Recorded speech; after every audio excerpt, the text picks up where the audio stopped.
Brave hunter, you have fought many creatures, some more horrible than the next, so you could save your village and all the people you love from the horrible monster that destroyed mine.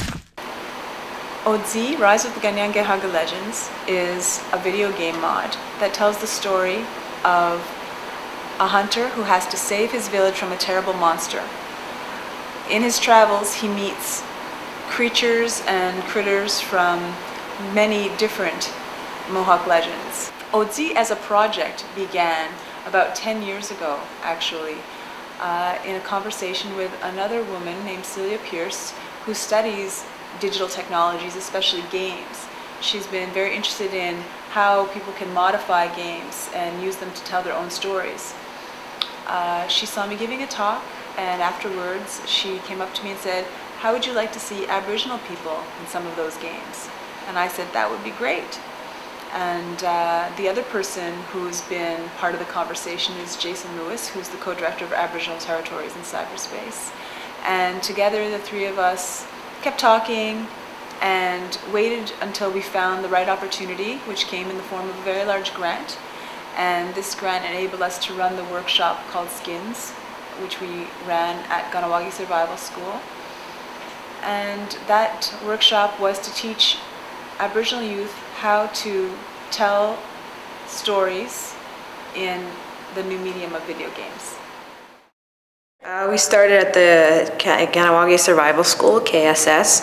I am one of the interns at OBX Labs, and we began we went to the high school and we wanted to teach kids how to use new media tools, and we started in Second Life, and then we realized games were a little more fun than a chat program, and so we brought in Unreal, which was an engine that me, Mohamed, Cassandra and myself had been playing with for projects, and Jason and Skawanai thought it was a neat tool to teach others and bring the stories to life.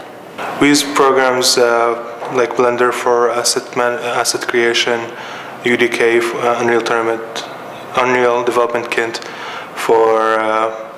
as a game engine to put everything together.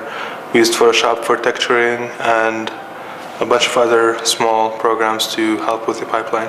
The steps that needed to be done to develop Otsi was first come up with the concept art by sketching, taking photos, and planning it all out with a clay model of the map.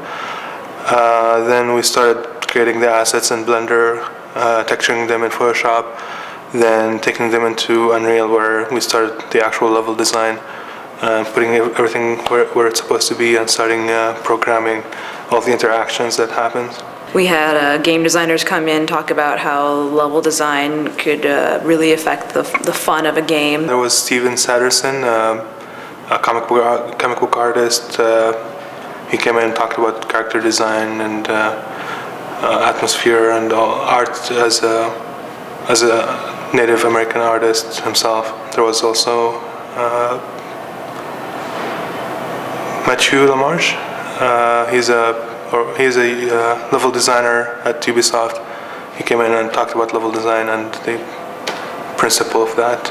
We had Beth Aileen Lehman who came in, and she's doing a master's currently in Vancouver on game design and game study. And she was also in the new media contest at Imaginative, where we beat her. We were so proud when Otsi won the 2010 Best New Media Award from Imaginative Film and Video Festival. It's the largest Aboriginal film festival in the world. And subsequently we were written up in the Eastern Door, which is Kahnawak's weekly newspaper. I was very happy and surprised was my reaction. I was lucky enough to be taken to Toronto with Jason and Skawanati as an assistant, because we also had our workshop on Machinima there. We were sitting in the award show, and I think Skawanati and Jason had a hint that they might win, because they actually weren't going to come to the award show, but then they decided to. But it was a great. They read this beautiful blurb about our work and how it wasn't. We were afraid to input it because we were afraid to put it in because we thought it was a little unfinished. But the jury thought it was, wow, this is on its way to becoming a professional, polished game, and it's old stories that we all heard of as a kid, and they were intrigued and fascinated, and we were glad that somebody saw its potential, and despite it not being polished, we were so happy that people realized it could be something really amazing if we were, if we had more of the budget and the team.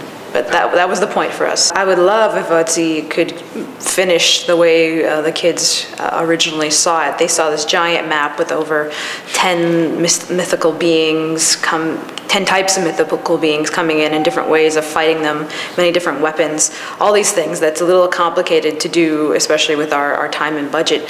But ideally, that would be the final finished product. We can have some cinematics. We're hoping to get into some more monsters, more weapons, more complex gameplay, more acting, and more storytelling in it.